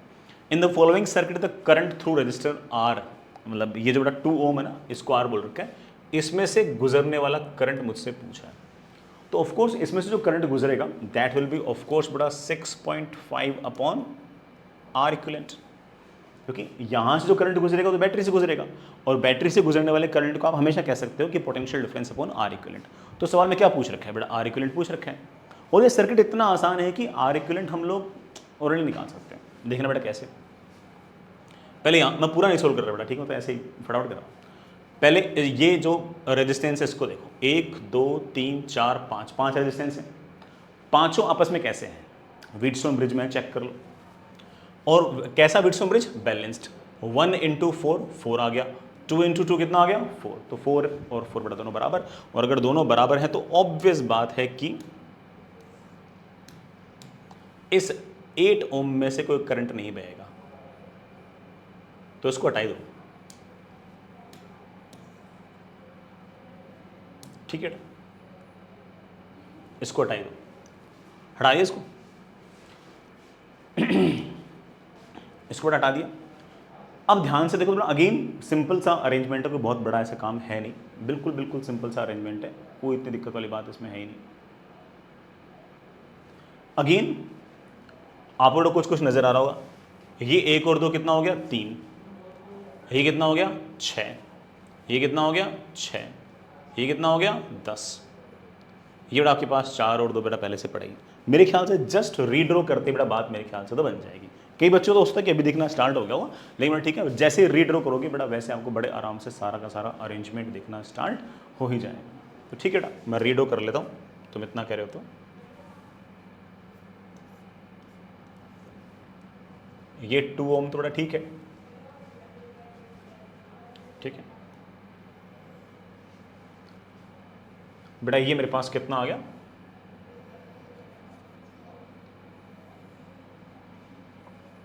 3 ओम्स, बेटा ये कितना आ गया मेरे पास 6 ओम्स, बेटा मेरे पास ये कितना है 6 ओम, बेटा मेरे पास ये कितना है 10 ओम, ये मेरे पास बेटा कितना है 12 ओम,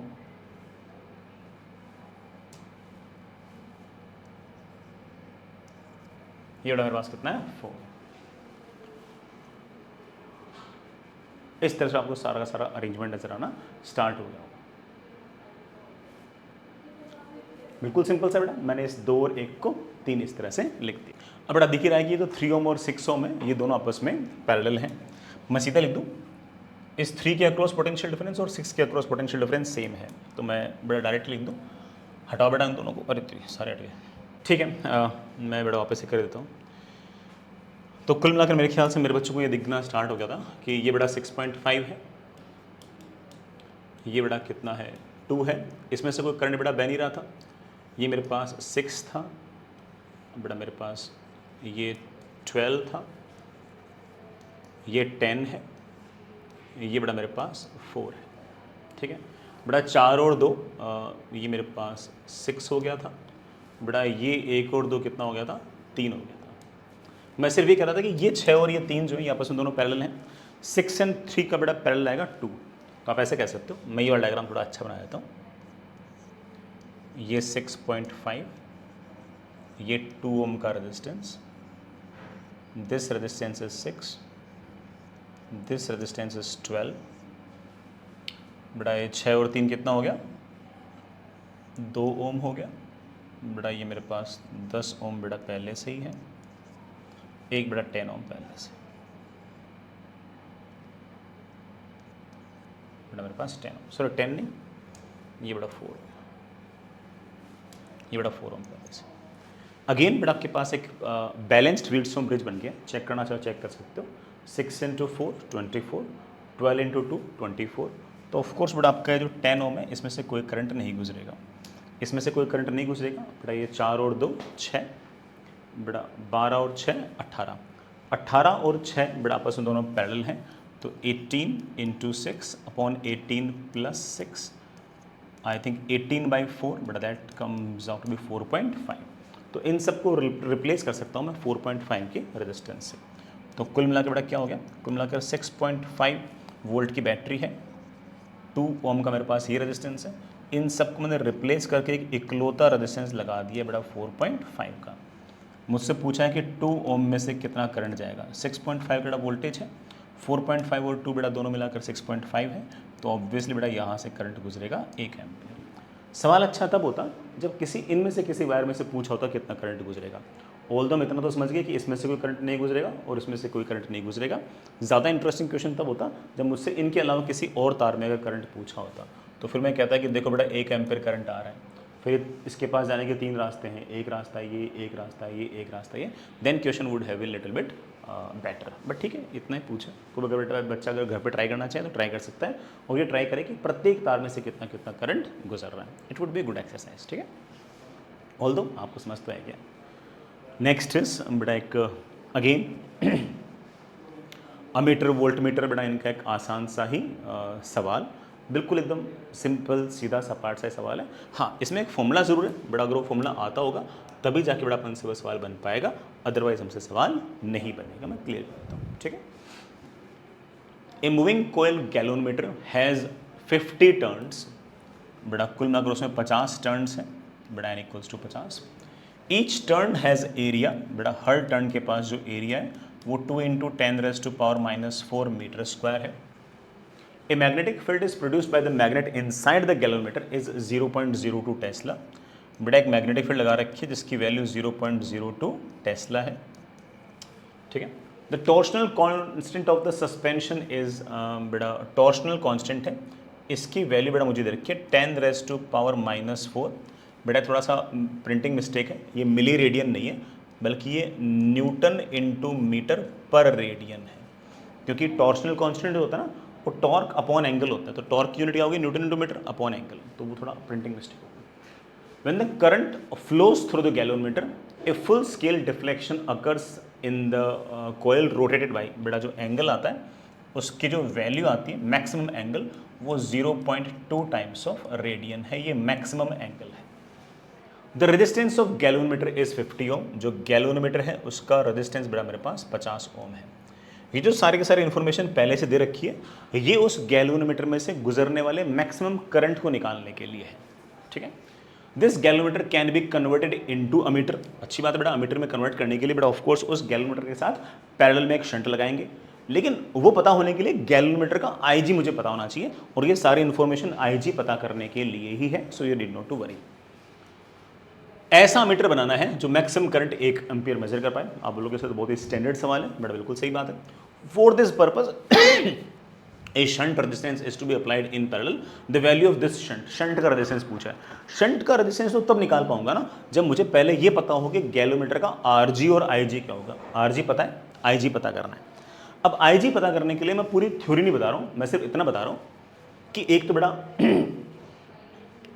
मैग्नेटिक फील्ड का टॉर्क होता है, मैग्नेटिक फील्ड का बड़ा टॉर्क आता है एमबी, एमबी मतलब magnet dipole moment into magnetic field, angle बड़ा 90 होता है, otherwise M cos B formula होता है। मैग्नेटिक डायपोल मोमेंट का फॉर्मूला होता है current into number of moles, sorry बेटा number of turns into area, B बेटा वैसा का वैसा। स्टडी स्टेट के अंदर it is always equals to torsional constant into theta. Again बेटा इसकी जो एग्जैक्ट थ्योरी एक बार क्लास में आप देख सकते हो। जिस टाइम पर डिफ्लेक्शन मैक्सिमम होगा उस टाइम पर करंट भी आपका मैक्सिमम होगा, तो करंट मैक्सिमम की जो वैल्यू आ जाएगी बेटा मेरे पास आएगी that is C theta upon N A B. ले बेटा सी कितना, सी है 10⁻⁻⁴, एंगल दे रखा है 0.2 रेडियन, बड़ा नंबर ऑफ टर्न्स दे रखे हैं 50, एरिया दे रखा है 2 × 10⁻⁻⁴, और मैग्नेटिक फील्ड दे रखी है 0.02। बड़ा क्या कैंसिल हो रहा है एक बार चेक करना, 10⁻⁻⁴, 10⁻⁴ कैंसिल, बेटा ये 0.02 बड़ा इससे कैंसिल, आई थिंक 1/10। आई जी की जो बेटा वैल्यू मेरे पास 0.1 एम्पियर है। एक बार जब मुझे आई जी पता लग गया, आर जी पता लग गया, तो इस गैल्वेनोमीटर को अमीटर में कन्वर्ट करना तो एक प्रोसीजरल सवाल है। और वो प्रोसीजरल सवाल है क्या? वो प्रोसीजरल सवाल है कि मेरे पास ये रहा हमारा गैल्वेनोमीटर, जिसका रेजिस्टेंस शायद बेटा सवाल के अंदर 50 ओम दे रखा है। इसको अगर अमीटर में कन्वर्ट करना है तो इसके साथ पैरेलल में हम एक शंट लगाएंगे। इस अमीटर से जो मैक्सिमम करंट गुजर सकता है वो बेटा सवाल के हिसाब से अगर देखें तो 1 एम्पियर है। यहाँ से जब करंट मैक्सिमम गुजरेगा तो ऑफ कोर्स बेटा यहाँ से भी करंट मैक्सिमम, यहाँ से जो करंट मैक्सिमम करंट गुजर सकता है दैट इज़ 0.1 एम्पियर, हमने बड़ी मेहनत से निकाला है। तो ऑफ कोर्स बेटा 0.9 एम्पियर आपका यहाँ से गुजरेगा। शंट निकालने के कई तरीके हो सकते हैं। एक ये कि यहाँ से यहाँ तक का पोटेंशियल डिफरेंस इक्वल्स टू यहाँ से तक का पोटेंशियल डिफरेंस। ये वाला पोटेंशियल डिफरेंस है 0.1 इंटू 50। ये वाला पोटेंशियल डिफरेंस है मेरे पास 0.9 इंटू एस। तो एस की बेटा मेरे पास वैल्यू आ गई है 50/9। आई थिंक बेटा this comes out to be 5.55। एक दूसरा बेटा फॉर्मूला आपको फिर से बता चुका हूँ, क्या था कि I1 is always equals to R2 upon R1 plus R2 into I0। I0 बेटा कितना आपके पास 1 है। तो यहाँ से मेरे पास आ गया 50 plus S upon S is equals to 10। मेरे पास आ गया बेटा 50 upon S plus 1 is equals to 10। तो 50 upon S is equals to 9। So S comes out to be 50 upon 9 ohms. No मुझे पता है, हाँ 5.55 है आपका आंसर आ गया। ठीक है, इजी सवाल है बेटा, कोई बहुत भारी काम नहीं। आगे चलते हैं। रिलेटिवली बेटा थोड़ा सा अगेन कैलकुलेशन वाइज थोड़ा सा टफ सवाल मान सकते हो। वैसे कोई सवाल में कोई खास ऐसा कोई बड़ा काम है नहीं। जेई ने बड़ा एडवांस 2020 के अंदर ये वाला सवाल पूछा और ये मान के चलें कि इस तरह के सवाल तो हमें करने ही चाहिए, भले कैलकुलेशन टफ हो, क्योंकि पेपर में खूब सारा समय रहता है और इसलिए है ना कर ही सकता बच्चा पसंद। In the balanced condition, the values of the resistance of the foam arms of the Wheatstone bridge are shown in figure 60, 100, 300, 500। Balanced भी बड़ा 60 into 500, 100 into 300। Although इस बातों को यूज़ नहीं है, बट ठीक है। The resistance R3 has a temperature coefficient। बेटा resistance R3 जो है उसका coefficient of temperature बेटा 0.004 सॉरी 0004 पर डिग्री सेल्सियस दे रखा है। If the temperature of R3 is increased by 100 degrees Celsius, the voltage developed between S and T। जैसे बेटा इसका रेजिस्टेंस बढ़ेगा, सॉरी इसका टेम्परेचर बढ़ेगा तो इसका रेजिस्टेंस बढ़ेगा, रेजिस्टेंस बढ़ेगा तो ऑफ कोर्स व्हीटस्टोन ब्रिज तो ये नहीं रहा। कोई बात नहीं, कोई बहुत बड़ी बात नहीं। फिर मुझसे S और T के बीच का मुझसे पोटेंशियल डिफरेंस पूछा है, निकालने की कोई दिक्कत नहीं है। R3 का रेजिस्टेंस हो कितना जाएगा बेटा, उसका रेजिस्टेंस होगा R0 into 1 plus 0.0004 into 100, that is 300 into 1 plus 0.04, that comes out to be 300। तो बेटा ये प्लस 12 ये 312 ओम का बेटा आपका रेजिस्टेंस है। तो circuit will look something like this. बेटा बैटरी कितने वोल्टेज की लगा रखी है आपने? हाँ बेटा बैटरी मैं सवाल में लिखना भूल गया। बेटा बैटरी जो है वो 50 वोल्ट्स की लगा रखी है, ये सवाल में गिवन है बेटा, अदरवाइज बेटा हम सवाल नहीं करते हैं। ठीक है, जो बैटरी बेटा 50 वोल्ट्स की आपने लगा रखी है, सवाल में गिवन। अब सर्किट कैसा बन गया? सर्किट ऐसा बन गया कि ये 60 ओम, ये बेटा 312 ओम, ये 312 ओम, ये बेटा आपके पास 50 वोल्ट की बैटरी, और राइट हैंड साइड में 100 ये और 500 ये।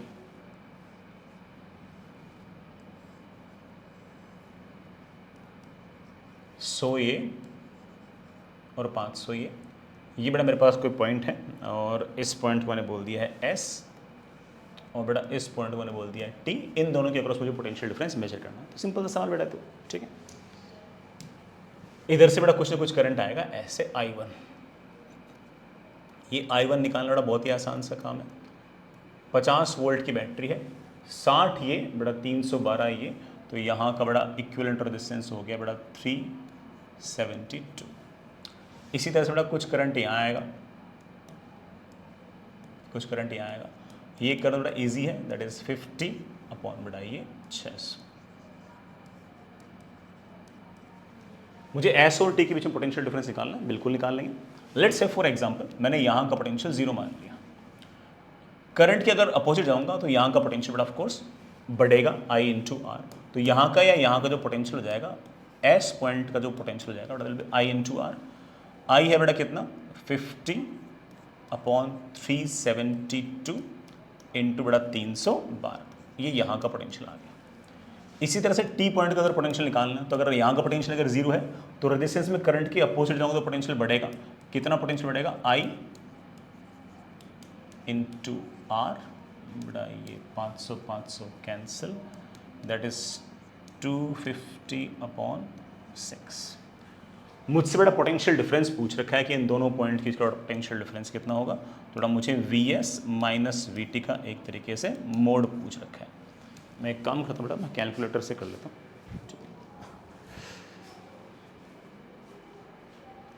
मुझे बड़ा दोनों पॉइंट के बीच का पोटेंशियल डिफरेंस पूछ रखा है, तो ये थोड़ा ठीक मेरे ख्याल से 83.33 आएगी ना, है ना।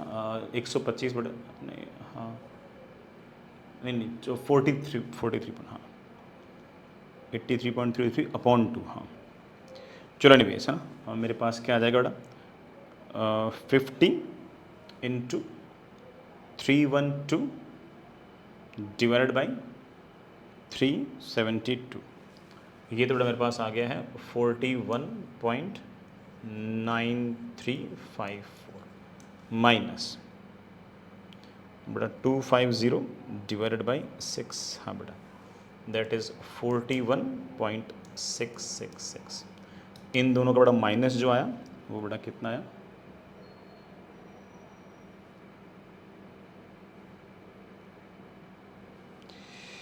बड़ा आंसर आ गया शायद 0.2687, ये आ गया।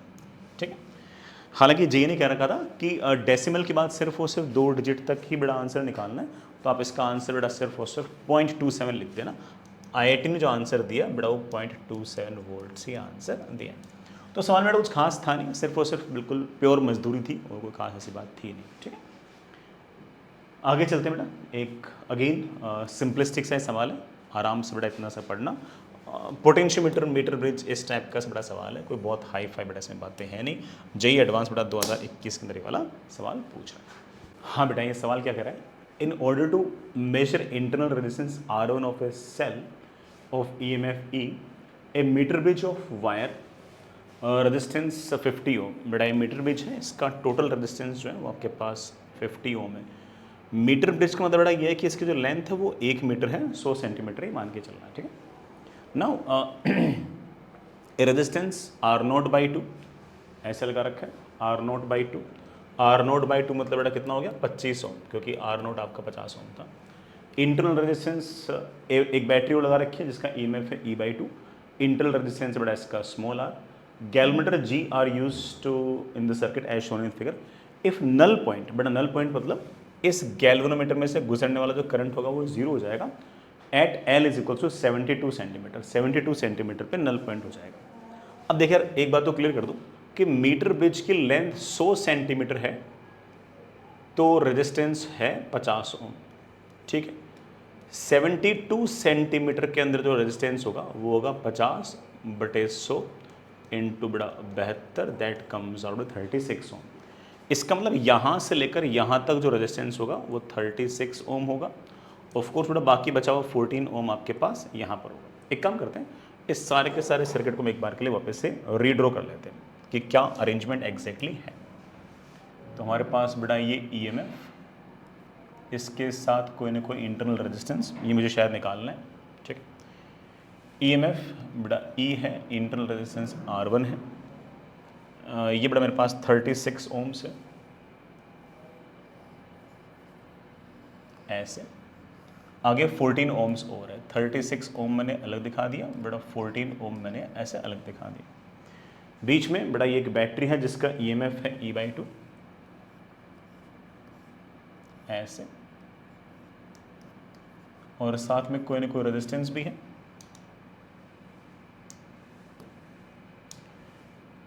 साथ में बेटा कोई ना कोई रेजिस्टेंस भी है, और ऐसे बेटा कोई गैल्वेनोमीटर लगा रखा है ऐसे, ठीक है। इधर अगर देखिए तो क्या है, इस तरफ क्या है, इस तरफ बेटा 25 ओम ये है, अच्छा ठीक है। ये 25 ओम और है, ये मेरे पास बेटा 25 ओम ऐसे। ये नल पॉइंट है, इस बात का मतलब बेटा इस गैल्वेनोमीटर में से कोई करंट बह नहीं रहा है, ठीक है। अच्छी बात है बेटा, कोई करंट नहीं बह रहा था, ठीक, बढ़िया बात है। यहाँ बेटा जो ईएमएफ है ये E/2 है। चलिए बेटा मार्क करना स्टार्ट करते हैं। मेरे ख्याल सवाल बेटा बिल्कुल आसान है। यहाँ से कुछ ना कुछ आई करंट आएगा, सारा करंट आई चलते चलते आई चलते चलते चलते चलते यूँ जाएगा। यहाँ कोई करंट नहीं जाएगा क्योंकि सवाल बेटा बोल ही रखा है ऐसे, सारा करंट यूँ, सारा करंट यूँ, सारा करंट यूँ। ये करंट लिखना बेटा हमारे लिए बाएं हाथ का खेल है।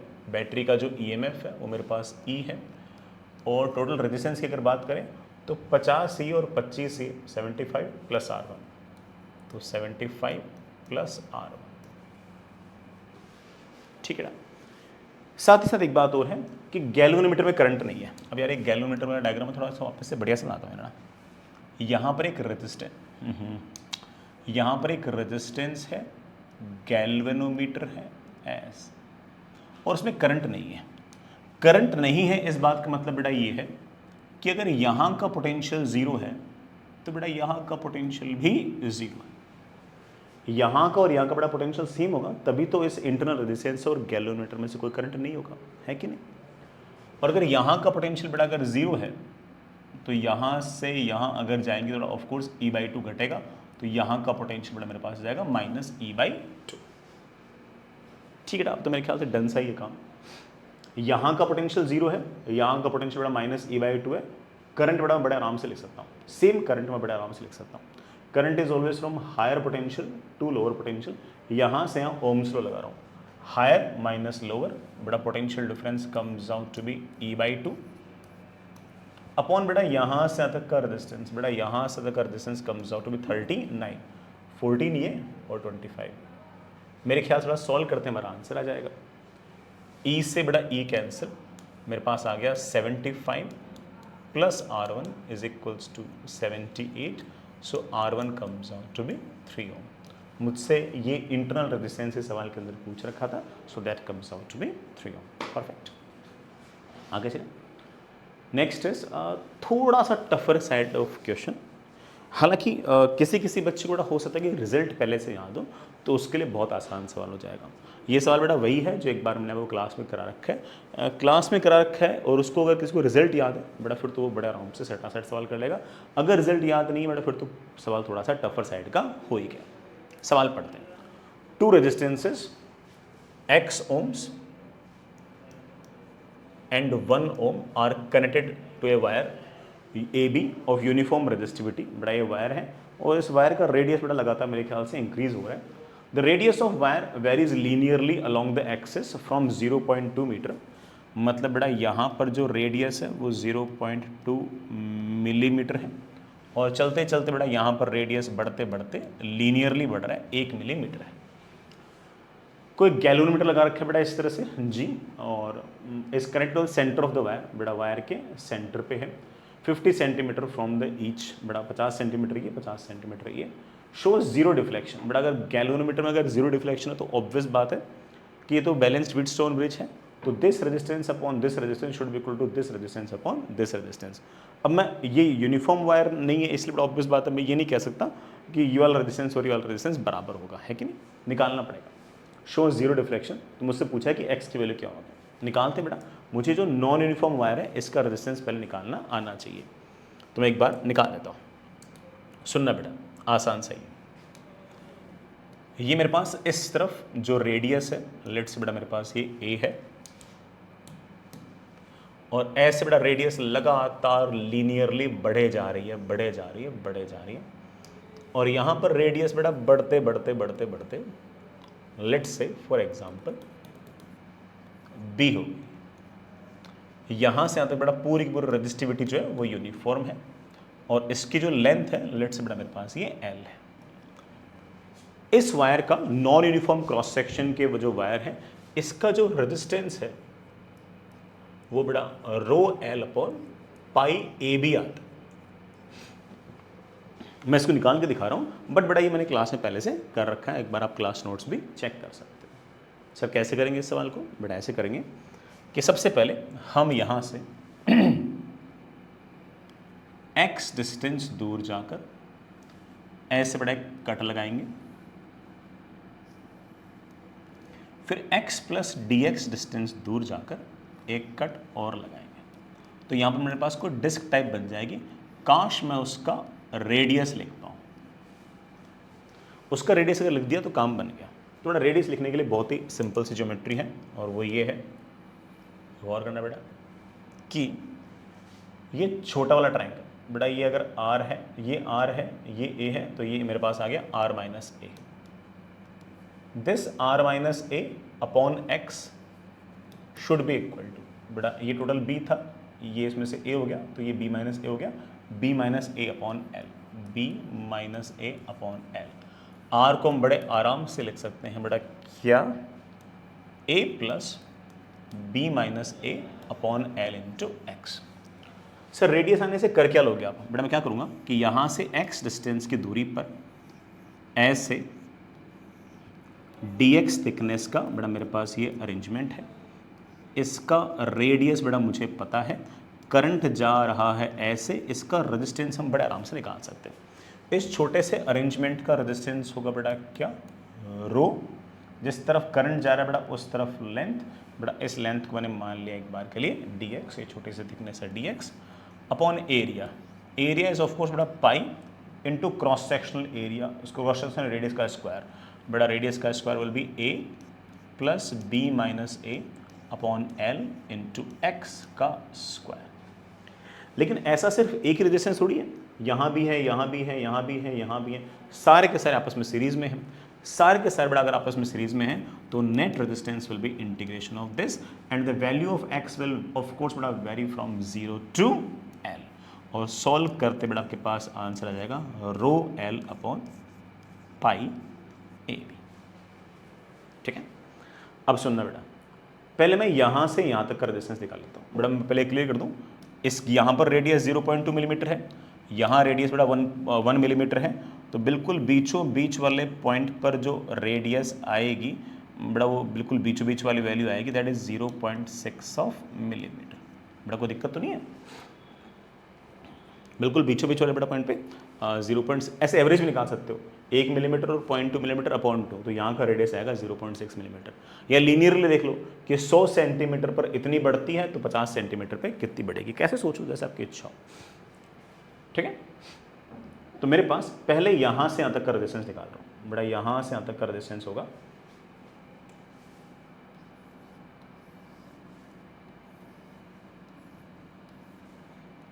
ये लेंथ है बेटा मेरे पास 50 सेंटीमीटर, टोटल लेंथ बेटा मेरे ख्याल से 1 मीटर थी, तो बीचों बीच बड़ा बड़ा, हाँ ये बेटा 50 सेंटीमीटर, टोटल बेटा टोटल 50 थी, हाँ ये बेटा 50 सेंटीमीटर। ये जो A है मैं इसकी वैल्यू दे रहा हूँ 0.2 मिलीमीटर, ये जो बड़ा B है इसकी वैल्यू है 0.6 मिलीमीटर। यहाँ से यहाँ तक अगर मुझे रेजिस्टेंस लिखना है मैं बड़े आराम से लिख सकता हूँ rho L upon pi a b, 0.2 millimetre into 0.6 millimetre. मैंने बेटा जानबूझ के एस आई यूनिट में कन्वर्ट इसलिए नहीं किया क्योंकि मुझे R1 R2 की एग्जैक्ट वैल्यूज में इंटरेस्ट ही नहीं है, क्योंकि मुझे तो आखिर में R1 अपॉन R2 चाहिए ना, तो सारे यूनिट्स कैंसिल हो जाएंगे। इसी तरह से आगे जो इसका हिस्सा है, इसके आगे का जो वायर है उसकी अगर मैं बात करूं तो उसे मैं ऐसे लिख सकता हूं, उसे मैं ऐसा कह सकता हूं कि देखो भाई उसकी लेंथ भी बेटा 50 सेंटीमीटर है, उसका इधर जो रेडियस है ये 0.6 मिलीमीटर है, और इधर जो रेडियस है बेटा मेरे पास ये 1 मिलीमीटर है। मैं इसका रेजिस्टेंस बड़े आराम से लिख सकता हूँ रो एल अपॉन पाई ए इंटू बी। अब बेटा ए कितना हो गया 0.6 मिलीमीटर, बेटा बी कितना हो गया 1 मिलीमीटर। अब जरा गौर से देखो कि मुझे R1 अपॉन R2 में इंटरेस्ट है। अब बेटा अगर मुझे R1 अपॉन R2 में इंटरेस्ट है तो ये सेंटीमीटर, ये जो सेंटीमीटर मिलीमीटर है, इनको ज़बरदस्ती क्यों बेटा मीटर में कन्वर्ट करें, वैसे कैंसिल होंगे। तो जैसे मैंने दोनों को बेटा डिवाइड किया, रो से रो कैंसिल, 50 से बेटा 50 कैंसिल, R1 अपॉन R2 बेटा पाई से पाई कैंसिल, मेरे ख्याल से बेटा 6 ऊपर 1 ऊपर, बेटा 0.2 नीचे, 0.2 नीचे, 0.6 नीचे, बेटा इसमें 0.6 लिख दूँ, ठीक है। 0.6 बेटा 0.6 कैंसिल, बेटा this comes out to be 5। तो R1 अपॉन R2 बेटा मेरे पास कितना आ गया 5। इसका मतलब बेटा R1 upon R2 is equals to 5:1 हो गया बेटा हमारा सवाल। तो this resistance upon this resistance should be equal to this resistance upon this resistance. x upon 5 should be equal to 1 upon 1, so x comes out to be 5। बेटा मुझे सवाल करने में समय इसलिए लगा क्योंकि मैंने बेटा ये rho l upon pi a b को डिराइव किया है। हो सकता है बेटा कि बच्चों को पहले से याद हो, क्योंकि क्लास एग्जाम्पल्स में भी हम ये चीज़ देख चुके हैं। ये बेटा जेईई एडवांस 2022 का सवाल था, ठीक है। नेक्स्ट जेईई एडवांस बेटा 2020 का एक सवाल बेटा रिलेटिवली अच्छा है। हालांकि सवाल की बेटा मतलब more than one correct question है, तो 2-3 पार्ट है और सिर्फ एक पार्ट ही इसका टफ है, बाकी सारे पार्ट इसके आसान हैं। तो more than one correct question के अंदर भी बच्चा अगर ढंग से अगर टिक मारे ना तो उसका आंसर सही आ जाएगा, मतलब उसके नंबर आ जाएंगे। भले ही आउट मान लो 4 नंबर का पेपर है तो भले ही 4 में से 4 ना आए, बट 4 में से 2, 4 में से 3 नंबर तो ऐसे सवाल में आ सकते हैं पार्शियल मार्किंग वाले केस में। Shown in the figure is a semi circular metallic strip that has thickness T. बेटा इसकी जो थिकनेस है वो टी है, मतलब बेटा थिकनेस मतलब ऐसे दिखा रखे ना यूं, तो इधर की तरफ जो थिकनेस है ना ये वाली, ये जो थिकनेस है ये थिकनेस टी है इसकी, ठीक है। रेजिस्टिविटी इसकी रो है। इनर रेडियस बेटा आपके पास R1 है, आउटर रेडियस आपके पास R2 है। वोल्टेज V0 अप्लाई कर रखा है बेटा, वोल्टेज V0 अप्लाई कर रखा है, इसका मतलब इस एंड पर पोटेंशियल 0 है, इस एंड पर पोटेंशियल V0 है। तो करंट जो बहेगा बेटा वो पूरे के पूरी लेंथ पर ऐसे आर्क के अलोंग बहेगा और ऐसे खूब सारे लूप्स बनेंगे ऐसे, ठीक है। In addition, it is observed that a transverse voltage delta V develops between the inner and the outer surface due to purely kinetic effect of the motion of electrons। बड़ा इसने जानबूझ के ना हिंट भी दिया है कि इलेक्ट्रॉन्स के मोशन के कारण यहाँ और यहाँ के बीच में पोटेंशियल डिफरेंस कुछ ना कुछ आ गया। We will think about it, ठीक है। और ऑफ कोर्स उसमें जो इलेक्ट्रॉन्स की जो स्पीड वगैरह है उससे हमें इसको निकालना ये सवाल में दे रखा है। किसी प्रकार की बेटा कोई मैग्नेटिक इफेक्ट वगैरह कंसिडर नहीं करने हैं, ठीक है। सबसे पहला सवाल पूछा है करंट कितना आएगा। यार करंट कितना आएगा तो आसान सा है, करंट आएगा वोल्टेज अपॉन रेजिस्टेंस, तो मुझे तो इसका रेजिस्टेंस लिखना है। बच्चा सोचेगा रेजिस्टेंस सर लिख दो रो l upon A, but of course पूरे रास्ते क्रॉस सेक्शन एरिया सेम नहीं है, यहाँ बड़ा क्रॉस सेक्शन एरिया कम है, यहाँ ज़्यादा है, थोड़ा सा टफ तो है ही बेटा, ठीक है। चलिए मैं सबसे पहले रेजिस्टेंस निकालने की कोशिश करता हूँ। एक काम कीजिए बेटा, रेजिस्टेंस निकालने के लिए आप सेंटर से ऐसे x डिस्टेंस दूर जाइए और ऐसे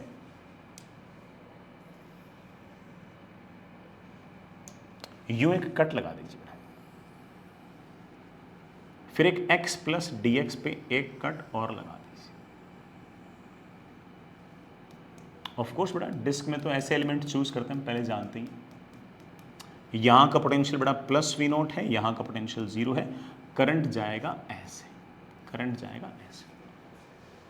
मुझे तो सिर्फ और सिर्फ इसका रेजिस्टेंस लिखना है। लेट्स बेटा the resistance comes out to be dr। Current आ रहा है ऐसे, dr इज ऑफ कोर्स बेटा रो एल, एल मतलब जिस तरफ करंट जा रहा है उस तरफ लेंथ, जिस तरफ बेटा करंट जा रहा है उस तरफ length is of course pi x upon cross sectional area. बेटा क्रॉस सेक्शनल एरिया देखना, मैंने x डिस्टेंस पे ये एक dx थिकनेस की स्ट्रिप मान रखी है, ठीक है ना। तो ये जो स्ट्रिप है इसके थिकनेस बेटा dx है, ये थिकनेस बेटा पहले से t दे रखी है मुझे।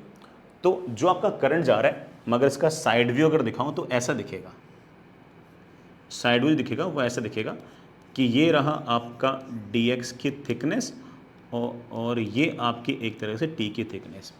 और ये जो करंट है ये यूं ऐसे अंदर की तरफ जा रहा है।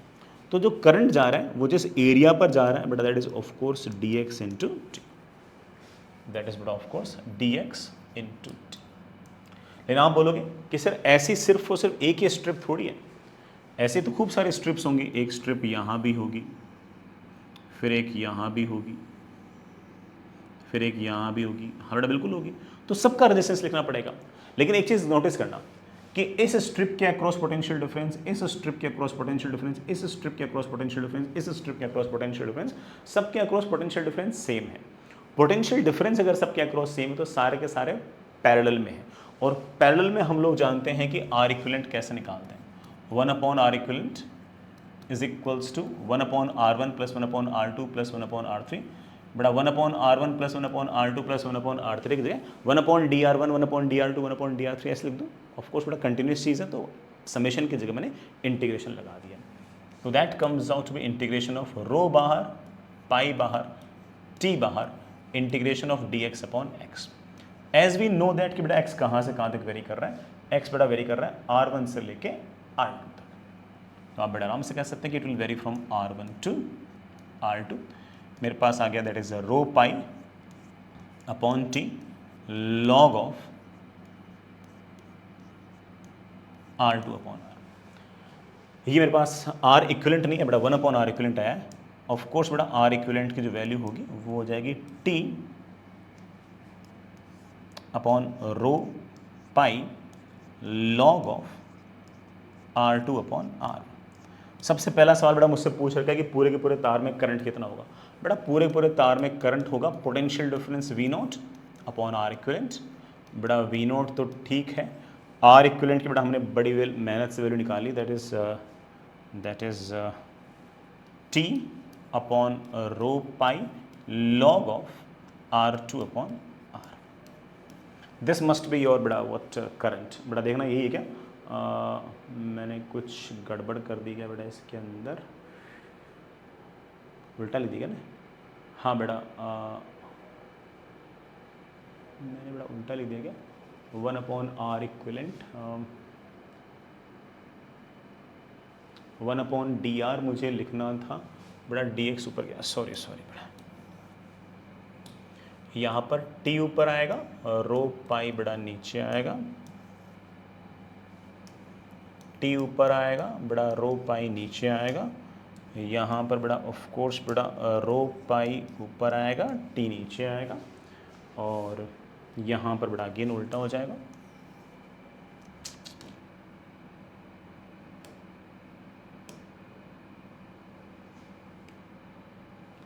यहाँ लेता हूँ, करंट की वैल्यू मेरे पास आ जाएगी that is V0 upon R equivalent. R equivalent is rho pi, t बेटा ऊपर चला गया, log of R2 upon R। ठीक है बेटा, देखना V0 t upon rho pi log of R2 upon R1, A seems out to be correct. बेटा ए हमारा बिल्कुल सही है।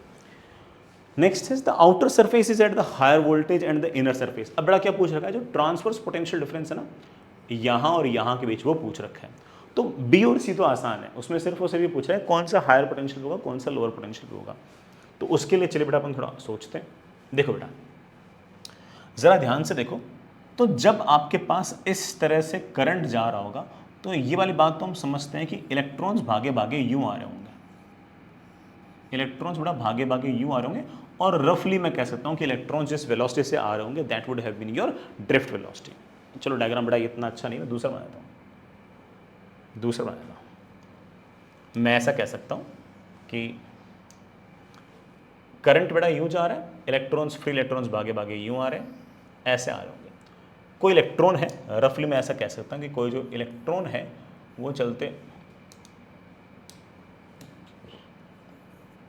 m मास का कोई इलेक्ट्रॉन है, वो बड़ा चलते चलते यूँ आ रहा है, और जिस वेलोसिटी से आ रहा है दैट वेलोसिटी इज रफली known as your drift velocity. ठीक है, वो यूँ आ रहा है।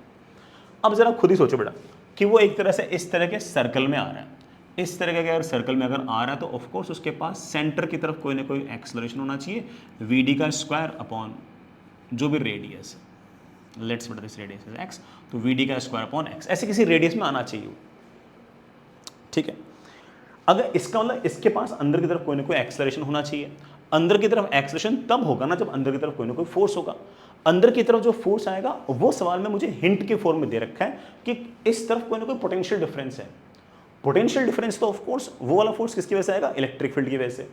चार्ज है बेटा नेगेटिव, तो पक्की बात है कि यहां पर कोई ना कोई इलेक्ट्रिक फील्ड होनी चाहिए, and that electric field should be like this, that should electric field be like this. वो इलेक्ट्रिक फील्ड ऐसे होनी चाहिए, नेगेटिव चार्ज तो बड़ा फोर्स लग जाएगा अंदर की तरफ, और इलेक्ट्रिक फील्ड बेटा अगर बाहर की तरफ है तो ऑब्वियस बात है कि electric field is always from higher potential to lower potential, तो ये आपका हायर पोटेंशियल पे और ये आपका लोअर पोटेंशियल पे। इनर सरफेस जो होगी वो हायर पोटेंशियल पे और आउटर सरफेस जो होगी वो लोअर पोटेंशियल पे होगी। तो मैं बड़े आराम से ऐसा कह सकता हूँ कि इस प्लेट में ये हायर पोटेंशियल और ये लोअर पोटेंशियल, उस कारण बेटा इलेक्ट्रिक फील्ड आएगी ऐसे, तो इलेक्ट्रॉन पर फोर्स आएगा ऐसे, and this force will be responsible for the centripetal acceleration.